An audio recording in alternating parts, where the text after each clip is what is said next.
I'm wearing this shirt for a reason today.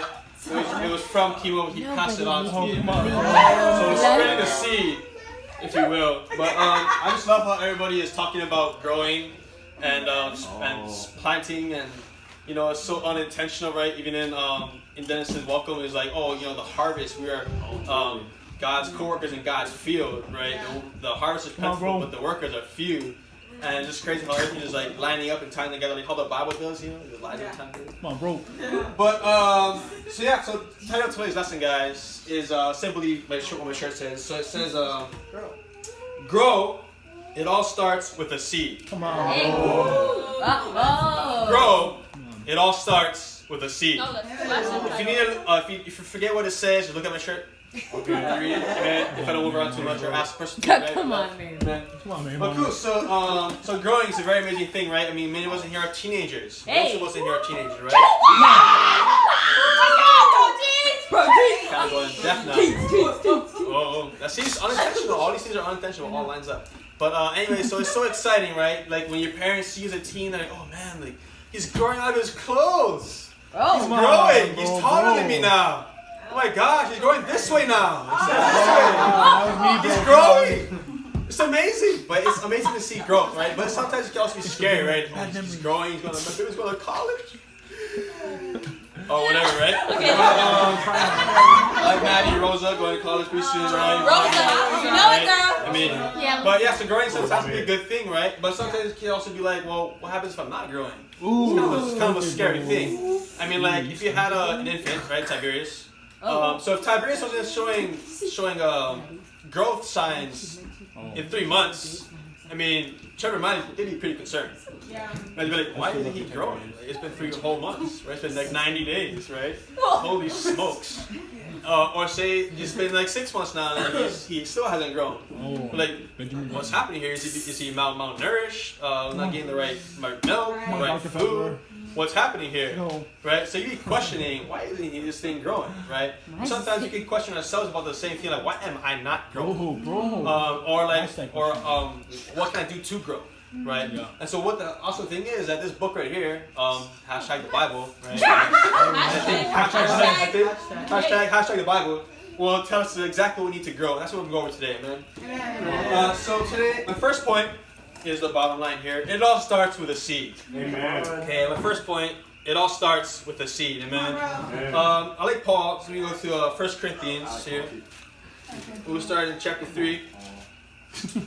What's happening here is Paul speaking to the church in Corinth, and he's like, okay, guys, well, like you guys are still kind of worldly, you know, quarreling amongst each other. Like, oh, I follow Paul, I follow Apollos. But Paul, he redirected them here, saying, you guys gotta follow God. All right, follow God as we follow God. Okay, we're nothing. God does everything, right? Yeah. And then he's saying here, 1 Corinthians chapter 3, verse 5. Bible says, what, after all, is Apollos? And what is Paul? Only servants, through whom you came to believe, as the Lord has assigned to each his task. Verse 6. I planted the seed, Paul, right? Apollos watered it, but God has been making it grow. So neither the one who plants nor the one who waters is anything, but only God who makes things grow. Come on. The one who plants and the one who waters have one purpose. The one in mind, right? One in spirit. And they will each be awarded according to their own labor. For we are co-workers in God's service. You are God's field, God's building. So here, I like what it says. It says here that Paul's like, dude, I'm nothing. Right? I'm nothing. I only plant the seed. Apollos is like, yeah, dude, I'm nothing too. I just water it, right? And then, but what do they both say here? Like, God has been making it grow. Come on, so don't be fretting about myself. Like, oh, dude, like I always talk to this guy. I invite him to church many times, but he's not like growing. He's not like you know showing interest. God says here, God makes it grow, right? So night and day, whether you know it or not, it's growing. It's always growing. Have you ever tried to watch something grow? Oh no! Right? It doesn't happen at the same time. That's amazing, right? It's like when you plant the seed and you water it, and it grows. All that doesn't happen at the same time. It takes time. I mean, if you look around us, we're in Hawaii right now, and it's like, well, imagine how long it took for each of these plants to kind of like grow. Right? It took some time. So planting, it started with a seed, and people kept watering it, neutralize the soil, whatever have you. But they're all making it. But God's only making it grow. And we can't be losing our faith. Like, oh my gosh. I know for me, I mean, at work we try to evangelize KT, right, Cecile? And Todd. KT ministry, right? So it's like, oh my gosh, I gotta like, you know, I share everybody in my department already, and like, oh my gosh, I gotta keep a. But the thing I get caught up in, and I think some of us too, is that once we share it, then we're like, okay, we're done. Check the box. And we don't want to go continue and water it. But it says here that God makes it grow. We need to keep doing our part as well and keep watering that still seed that we are planting. Right?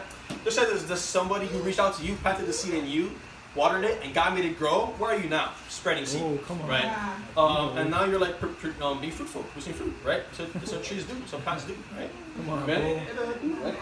And so I guess the challenge for us guys, like, we're all campus teens here, singles, whatever, right? So when you sit in the classroom, come Tuesday, because we're not school Monday, right? Hey. Come Tuesday, look to that person on your left and the right, and share that person. Bring them up to church. Hey man, so you know me all 4 years of high school, and but hey man, so like you should come to church this Friday. Actually, no, you must come to church this Friday. There's no other better place for you to be, right? I mean, what else would you be doing besides homework? That could, well, you procrastinate anyway. Just do that later. You right. Not saying to say these things, but we should put a limit on what we say. It's how you say things. But anyways, just like Trevor was saying earlier, you have that boldness, right, to approach your classmates that you do. Like, right here, it's the best thing in your life right here. The Bible, God, right here, boom. Right? And people in high school are like, oh my gosh, like, I'm just exploring myself right now. I'm trying to find myself. In college, the same thing, like, oh, what career do I want to go into? What job do I want to get into? Oh my gosh, so focused on school, so consumed in my career pathway. I forget all about God who created me in the first place. Who planted the seed in me in the first place, right? But a way we can get back to God is, hey God, I want to live for you. I want to spread the seed for you. I want to be a co-worker in your field and help you, man, with this harvest over here. Point number 2, consistently growing. Right, so consistent is like, oh my gosh, like that's like always going. But growing is like, well, growing means you're growing, right? So here, consistently growing. There's a double emphasis there, right? Let's go to one of my favorite scriptures here, 2 Peter, chapter 1. 2 Peter. This is Peter the apostle, Peter the elder, talking to God's elect. Right. All right. So 2 Peter, give me your war cry when you get there. It's like a hurricane. Wow, no, it does. Alright, man. So 2 Peter. Sounds like everybody's there now. Right? No, I'm not. So, she's not here. Man. Come on, bro. Alright, guys. So 2 Peter chapter 1, starting in verse 5.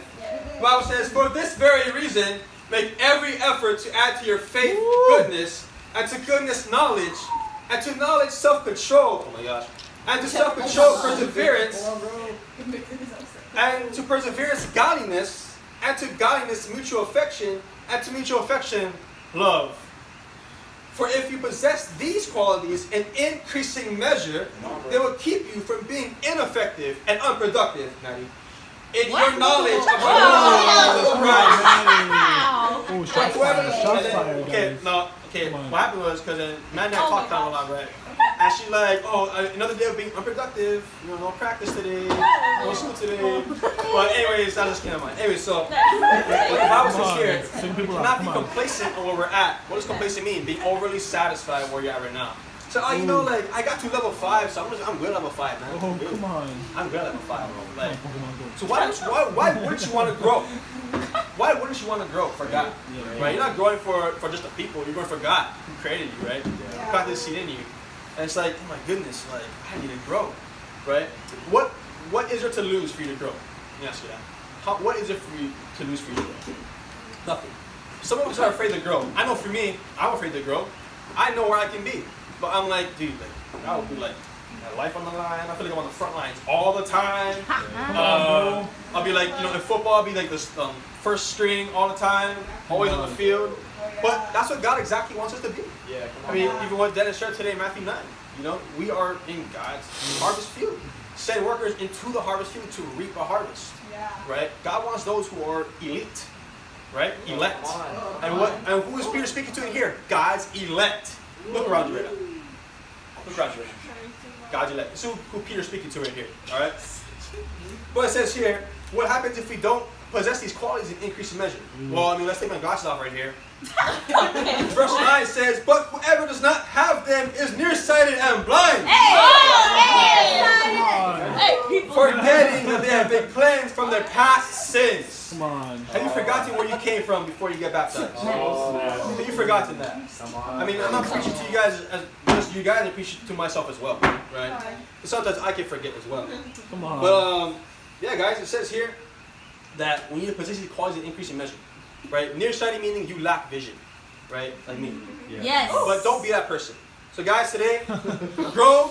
It all starts with a seed, and it all starts with a seed, guys. Keep growing, consistently growing. Keep growing. Keep going. Keep going. Come on, bro. Right? And to God be the glory. Amen. Also, brother Trent, come up here.